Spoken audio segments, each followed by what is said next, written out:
잠언 11장 1절에서 15절입니다. 잠언 11장 1절에서 15절. 1절 말씀에 보게 되면은 저울에 대한 말씀을 주셨어요. 영원한 저울.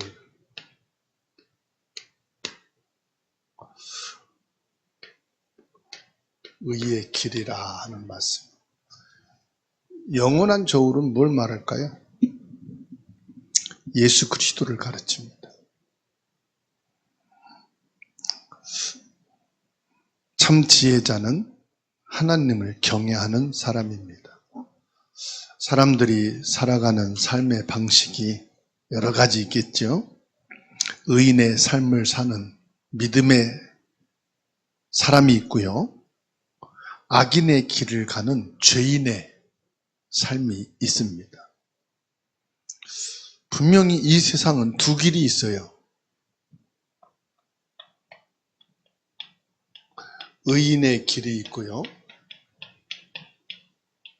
악인의 길이 있다는 사실이에요.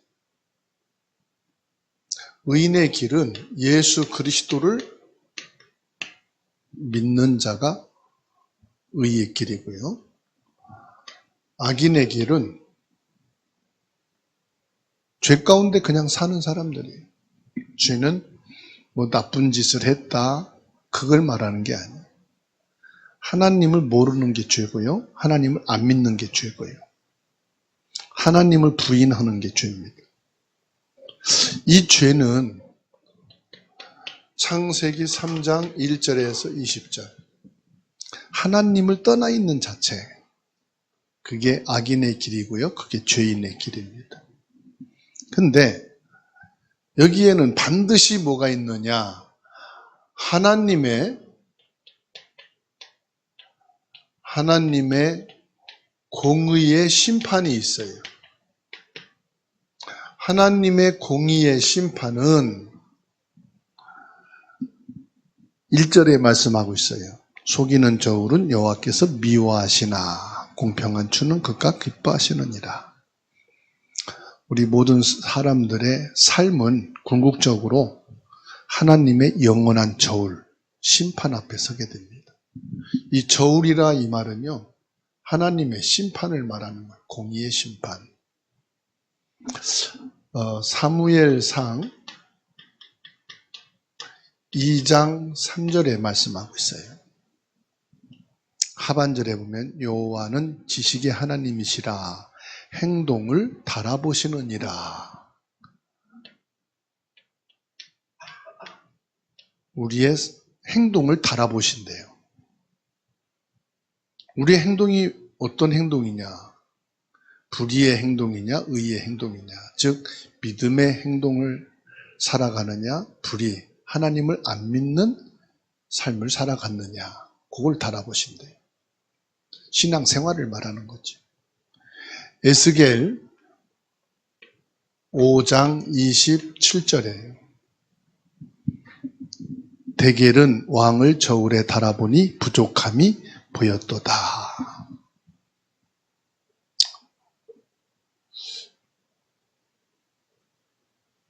데겔, 이 바벨론 왕을 하나님이 달아보셨다 이 말이에요. 근데 부족했다. 뭐가 부족했냐? 하나님을 높이지 않고 자기 자신을 높였다 이 말이에요. 그래서 부족했다.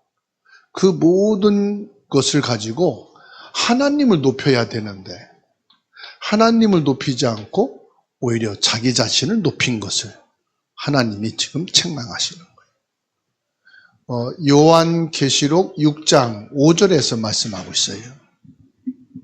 셋째인을 떼실 때에 내가 들으니 셋째 생물이 말하되 오라 하기로 내가 보니 검은 말이 나오는데 그 탄 자가 손에 저울을 가졌더라. 이건 심판 마지막 날에 뭐 한단 말입니까? 저울로 달아보신다. 저울로 달아보는 게 뭡니까? 우리의 영적인 상태를 복음인지 아닌지를 달아보신다. 그래서 이게 하나님의 공의의 심판에 대한 말씀이에요. 성경에서는 저울 그러면 하나님의 심판을 말합니다. 1절에서 4절 악인의 길은 거짓과 교만과 허무일 뿐이다. 악인이라 이 말은 죄인의 삶을 말합니다. 하나님을 떠난 죄인, 죄인의 인생, 참을 말하고 정직하게 살기를 원하지만 거짓이다. 그 안에는 생명이 없다 이 말이에요. 그 안에는 진리가 없다 이 말이에요. 교만함. 나는 옳게 살았어. 나는 부끄럽지 않아. 모든 사람에게 나를 진실을 말할 수 있어. 그렇지만 그 속에는 뭐가 있단 말이에요? 교만함이 있다는 거예요. 자기를 주장하고 자기 의의를 나타내고자 하는. 그래서 이 사람들은 결국은 뭐냐? 남는 것이 허무밖에 없다. 그래서 세상의 저울은 속이는 저울이라 1절에 말씀하고 있어요. 의인은 자기의 이익을 위해 속이는 저울을, 악인은 자기 이익을 위해서 속이는 저울을 사용한다. 그 저울을 속이는 이유가 뭐 때문이죠? 자기 이익을 보기 위해서. 그래서 인천에 있는 저 소래 어시장에서 한참 문제가 생겼죠. 저울을 속여가지고. 저울 파는 바구니 밑에 뭐 다른 무게를 할 수 있도록 해놔가지고 상당히 많은 속임수를 썼다. 그러니까 부정한 이익을 챙기는 거죠. 부정한 이익. 그게 이제 거짓말 아닙니까? 부정한. 장사하는 사람뿐만 아니죠. 모든 사람과의 관계 속에서 삶의 영역에서 뭐합니까? 거짓과 부정한 행위를 하는 거예요. 사람과의 관계. 이 사람과의 관계를 자꾸만 자기의 이익을 위해서 부정과 거짓을 행한다. 그런데 이거는 영원히 갈 수가 없어요. 길면 길수록 드러나지요. 거짓말하고 속인 것은 나타나게 돼 있죠. 당장의 이익은 줄지 모르지만 하나님이 가장 미워하시는 행위이다. 하나님이 미워하는 것이다. 그래서 1절에 말씀하고 있어요. 하나님이 미워하시는 것. 그래서 저와 여러분들은 내가 실수로 나도 모르게 그럴 수 있잖아요. 그렇지만은 우리가 의도적으로 하나님이 미워하시는 것을 찾아할 필요는 없다. 우리가 모르고 하는 것이라면 회개하면 되잖아요. 그런데 의도적으로 하나님이 미워하는 것만 찾아서 한다. 그 죄인이에요. 그러니까 아담과 하와에게 선악과를 먹지 말라 했는데 그걸 의도적으로 따먹었잖아요. 사단의 말을 듣고. 그게 죄가 됩니다. 말씀을 의도적으로 안 들은 거예요. 하나님의 말씀을 받고 알고 있음에도 불구하고 사단의 말을 듣고 선악과를 보니 보암직하고 지혜롭게 할 만큼 탐스럽기도 하고. 그러니까 의도적인 게 있는 거란 말이에요. 인간의 죄의 본성은 끊임없이 뭐냐? 속이는 저울과 같다. 사람이 안 속이려고 하는데도요. 계속 나도 모르게 속이는 자. 그러면 이제 그걸 전문적으로 속이려는 사람을 뭐라고 그러죠? 의도적으로 속이려고 하는 사람들. 사기꾼이라고 그러잖아요. 그죠? 아니, 처음부터 속일 의도를 가지고 만나는 거야. 만나가지고 속이려고 하는 거야. 그 어떤 사람은 3년 동안을 이 사람 속여서 재산을 빼내기 위해서 의도적으로 막 접근한다고 그래요. 뭐 5년 동안, 10년 동안.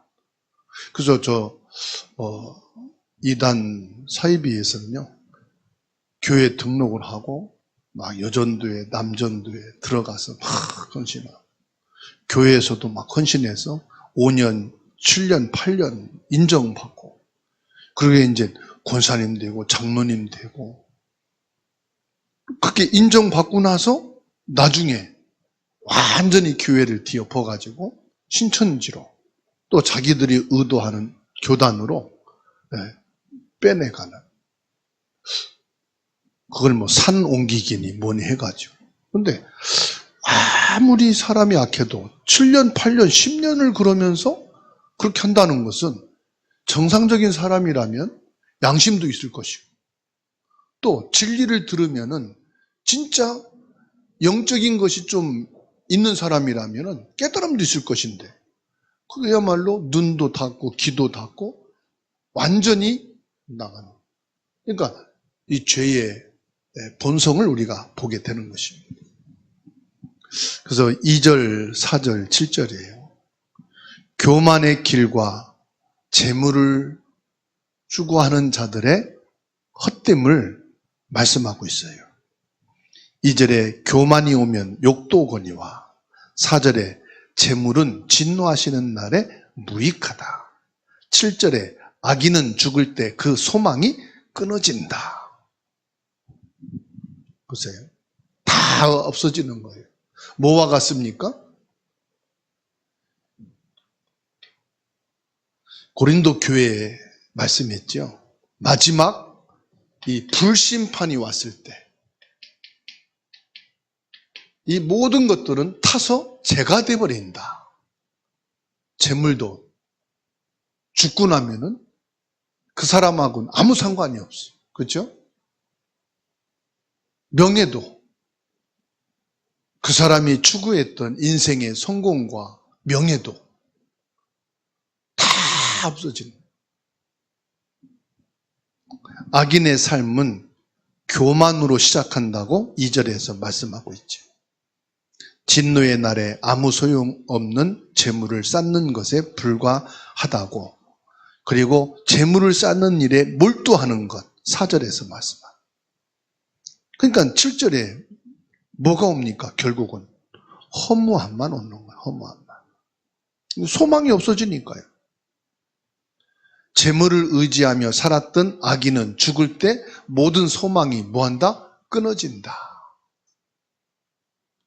그러니까 사람들이 갑자기 사업에다 망했다, 큰 재물에 손실을 봤다, 죽어버리잖아요. 자살하고. 왜 그래요? 산 소망이 이제 없으니까.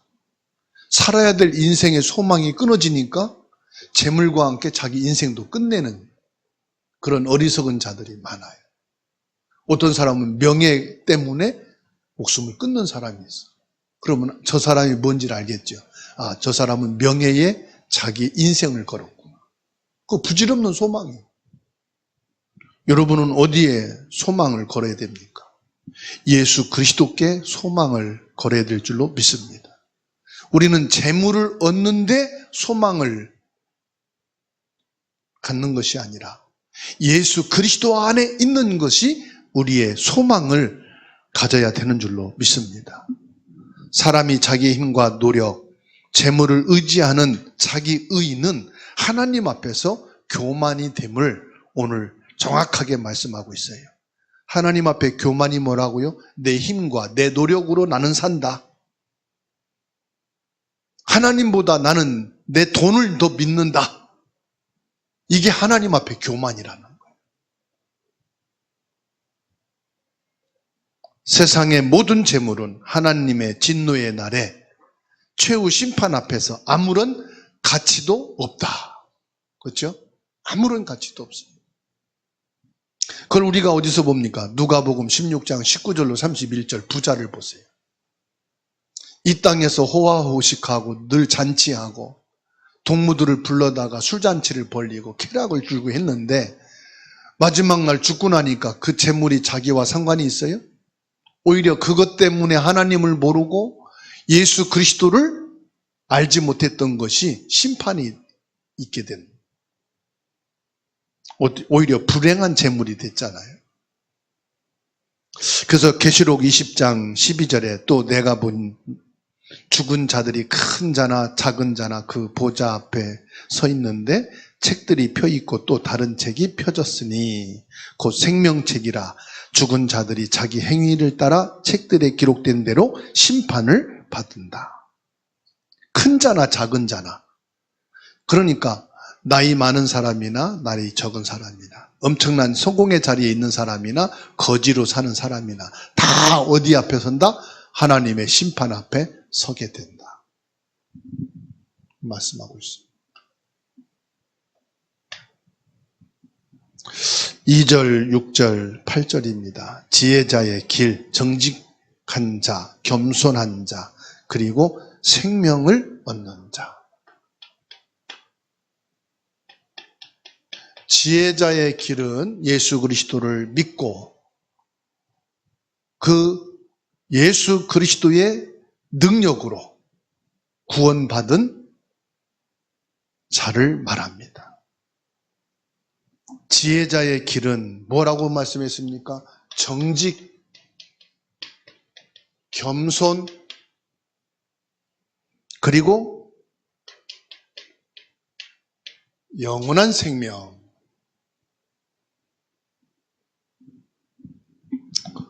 오늘 1절에 영원한 저울에 대해서 말씀하고 있어요. 영원한 저울이 뭐냐? 공평한 추다 그랬어요. 공평한 추. 지혜자, 의인은 공평한 추를 기뻐한다. 하나님의 마음을 따라 정직하고 성실하게 살아가는 자. 정직함의 근본은 자신을 의롭게 여기는 교만이 아니라 하나님 앞에서 자신의 부족함을 인정하는 겸손에서 나오는 것임을 2절에서 말씀하고 있어요. 하나님 앞에서. 항상 하나님 앞에서 우리는 서야 됩니다. 나는 그리스도 예수 앞에 죄인입니다. 예수 그리스도가 아니면은 나는 지금도 죄인의 자리에서 살 수밖에 없습니다. 이게 정직하고 겸손한 자예요. 의인의 길이에요. 지혜자예요. 이게 어리석고 무능한 게 아니에요. 세상은 자기 PR을 잘해야 돼요. 그래서 그 사람을 사람들이 인정하고 그 사람을 높입니다. 그런데 성경은 자기 PR이 아닙니다. 하나님 앞에서 서는 자가 가장 정직한 자요 겸손한 자입니다. 다시 말씀드리면 오직 예수 그리스도를 믿음으로 말미암아 하나님의 의, 예수 그리스도를 믿음으로. 그래서 우리 인생은 예수 그리스도가 없으면 아무것도 없는 거예요. 바울사도는 예수 그리스도를 알고 나서 나를 알았다. 예수 그리스도를 알고 나는 가장 가치 있는 존재요, 가장 소중한 존재요, 하나님의 사랑을 받은 존재다. 여러분은 하나님의 사랑을 입은 자인 줄 믿으시기 바랍니다. 이 세상에 그 누구의 사랑이 없어도 하나님의 사랑으로 여러분 만족하시고 하나님의 사랑으로 풍성하게 되기를 예수님의 이름으로 축원합니다. 성경에서 말하는 진정한 의인은 스스로 얻어지는 게 아닙니다. 예수 그리스도를 통해서만 얻어지는 의입니다. 예수님만 우리를 죄 없다 하십니다. 그리스도 안에서 겸손해진 자만이 진정한 지혜자라고 말씀합니다.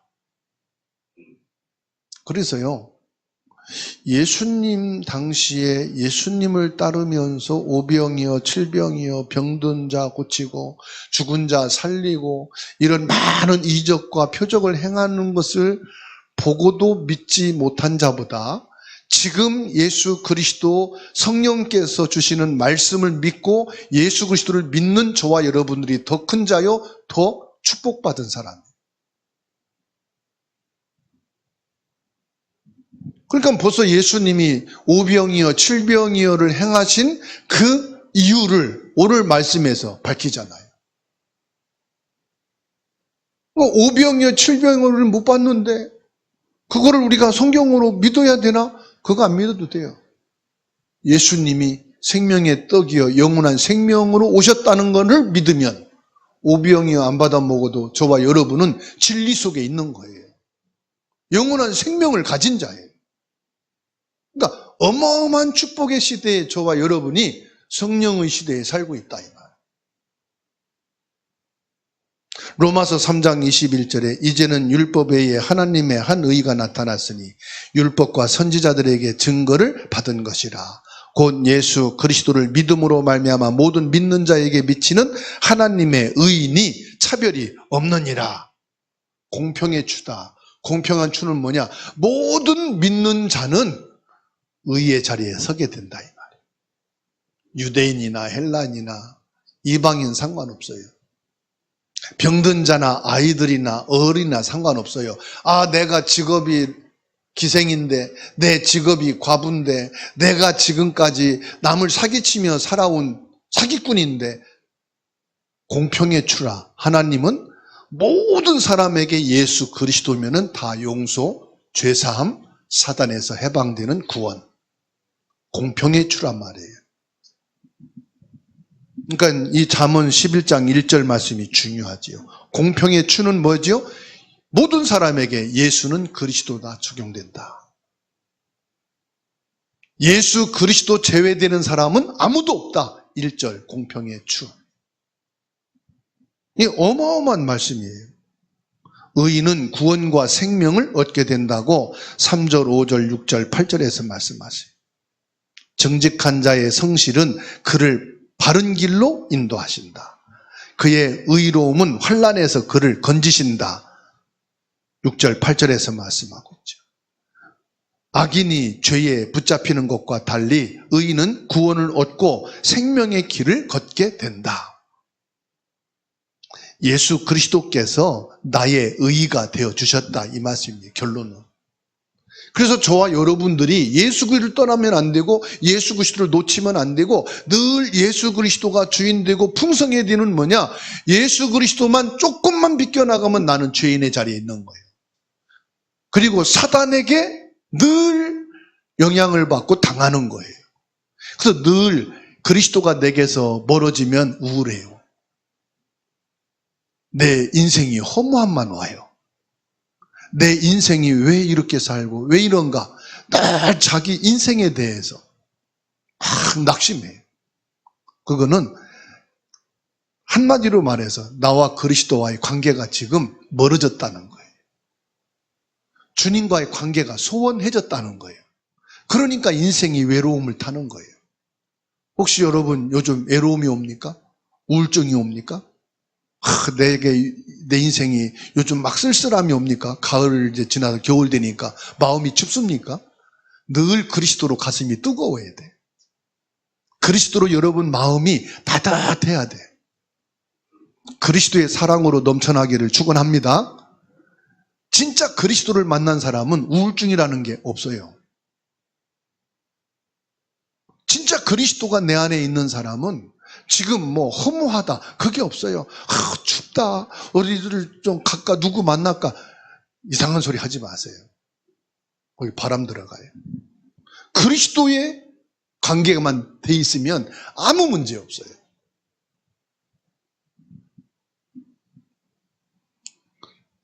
그래서 성도는 하나님께서 약속하신 영원한 생명의 길로 인도받는 것입니다. 여러분 하루하루 인생을 가는 것이요, 그게 생명의 길로 인도받아서 하나님 나라에 도착하는 거예요. 우리 인생의 걸음을 걸어가는데 한 길 한 길 가는 것이 뭐냐? 주님과 동행하며 영원한 생명의 나라로 가까이 가는 거예요. 아시겠죠?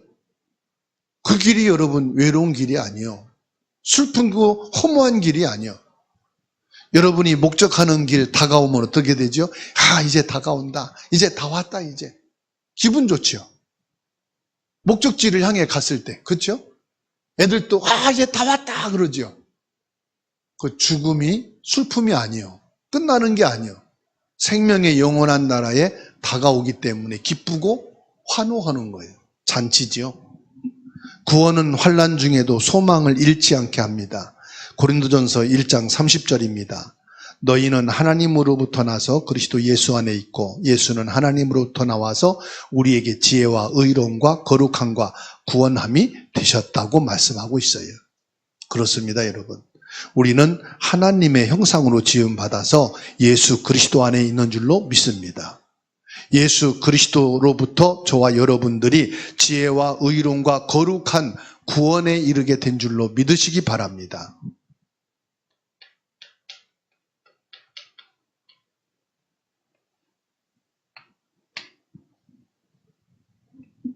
(9절에서) 12절입니다. 세상은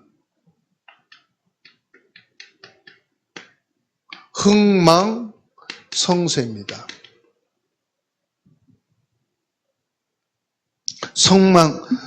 흥망성쇠의 기준이 뭡니까? 9절, 11절, 12절에서 말씀하고 있어요. 흥망성쇠는 어디서 나오느냐? 그 사람의 말로부터 시작한다 그럽니다.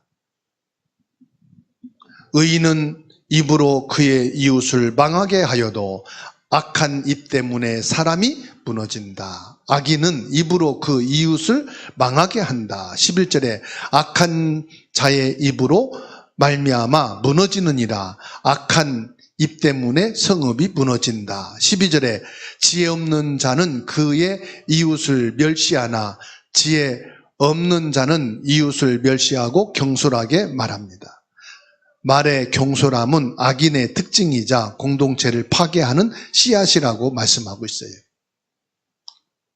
제가 이제 시력이 안 좋아서 문제가 되는 게 자꾸 악에서 이게 그거만 빼면 의인으로 자꾸 보인단 말이에요. 의인과 악인이 그 초점 하나 차이인데 또 눈이 이렇게 보면 잠깐 흐리면은 악인이 의인으로 자꾸 보여요. 그러니까 그 초점 하나가 얼마나 중요한지 몰라요. 의인이냐 악인이냐. 흥망성쇠가 어디로부터냐? 말로부터. 말에서 뭐가 나옵니까? 악이 나간다. 악은 뭘 말합니까? 불의를 말합니다.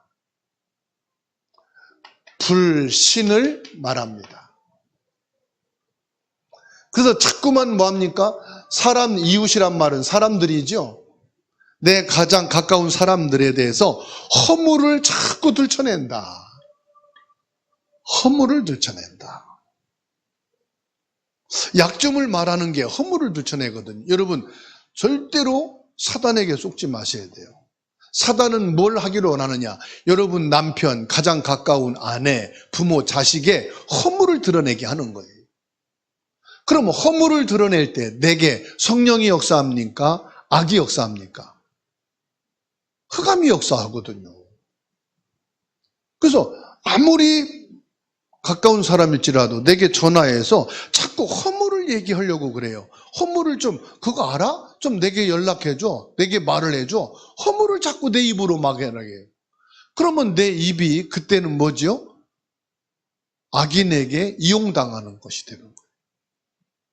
그래서 어떤 경우에도 남의 허물을 드러내고 그거를 들춰낼 필요가 없다.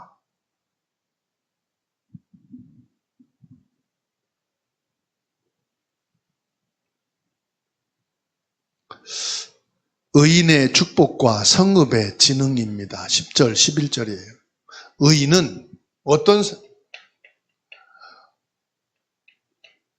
의인은 부흥을 일으킨다. 의인은 지능하게 한다. 9절에 의인은 그의 지식으로 말미암아 구원을 얻느니라. 11절에 성읍은 정직한 자의 축복으로 인하여 지능하고, 여러분 가정이 지능하고 학업이 지능되고 여러분들의 직장과 산업이 지능이 되고 교회와 민족이 지능되기를 바랍니다. 10절에 의인이 형통하면 성읍이 즐거워하고 악인이 패망하면 기뻐 외친다고 10절에 말씀하고 있어요. 그래서 교회는 세상의 서급에 보내진 하나님의 공동체다.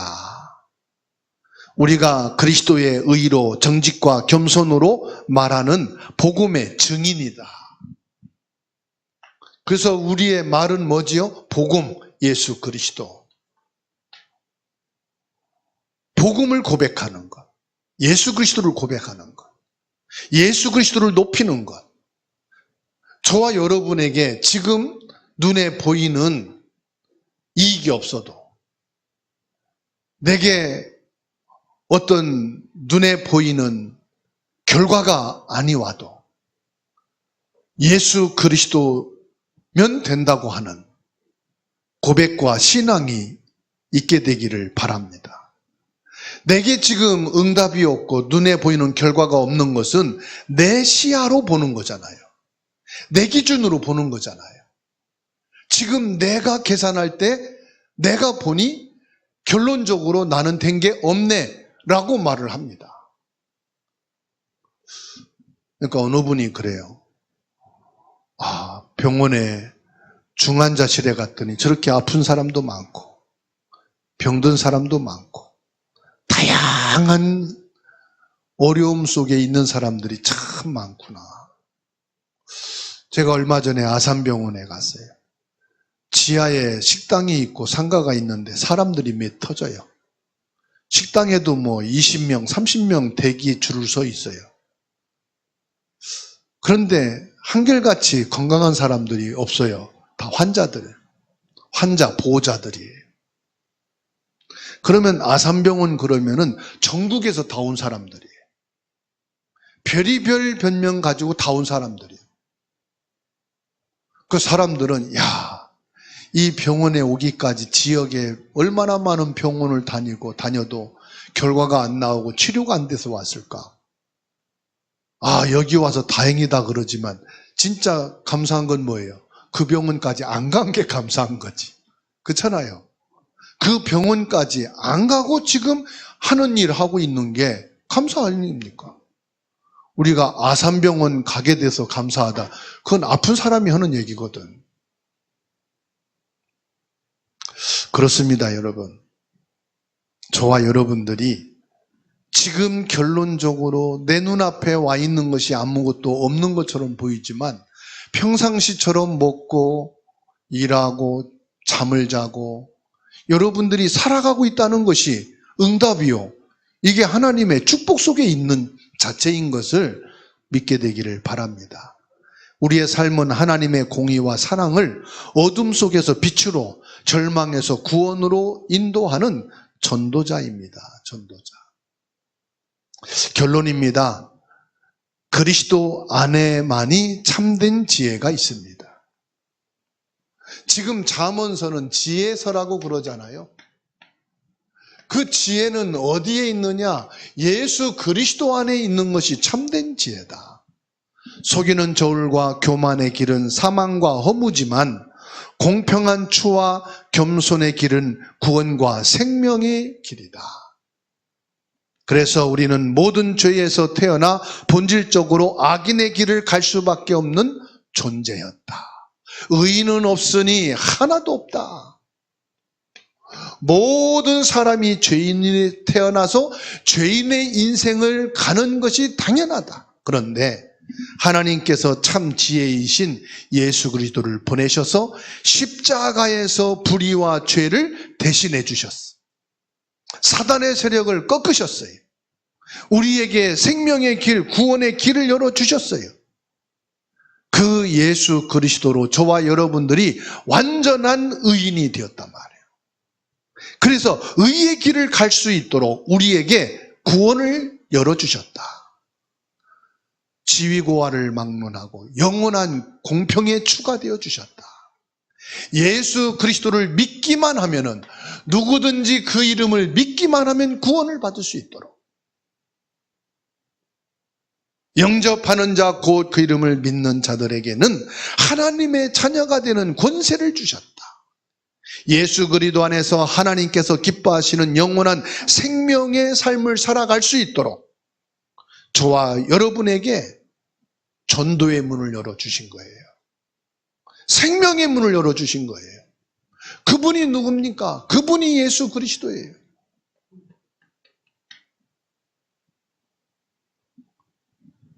저와 여러분들이 하나님이 열어주신 이 전도의 문을 통하여 구원의 축복을 받았어요. 저와 여러분에게 예수 그리스도의 전도의 문이 되라고 말씀합니다. 우리 자체는 전도의 문입니다. 우리의 삶은 바로 뭐냐? 전도 자체입니다. 저와 여러분들은 이방인들에게, 다민족에게는 뭐냐? 선교입니다. 그리고 우리 자녀와 후대에게는 뭡니까? 복음의 길이요, 의인의 길이요, 신앙의 길로 보여져야 되는 것입니다. 그래서 궁극적으로는 사역이 아닙니다. 우리 인생입니다. 선교가 아닙니다. 우리의 인생 자체가 선교입니다. 내가 존재한 그 자체가 전도입니다. 고린도전서 1장 21절 말씀을 읽고 마치겠습니다.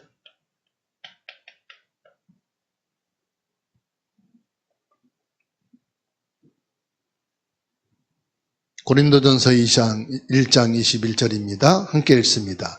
하나님께서 전도에 미련한 것으로 믿는 자들을 구원하시기를 기뻐하셨도다. 중반절에 나오지요. 하나님께서 저와 여러분들을 전도에 미련한 것으로 삼으셨어요. 사람들은 미련하다, 어리석다 라고 말하지만 저와 여러분들을 하나님이 전도에 미련한 것으로 삼으셔서 믿는 자들을 구원하시기를 기뻐하십니다. 이 축복을 가진 저와 여러분들이 오늘도 한 주간도 최고의 축복의 삶, 기쁘고 감사하고 의미 있는 인생, 하루하루가 보람 있고 감사가 넘치는 행복한 날이 되기를 주님의 이름으로 축원합니다.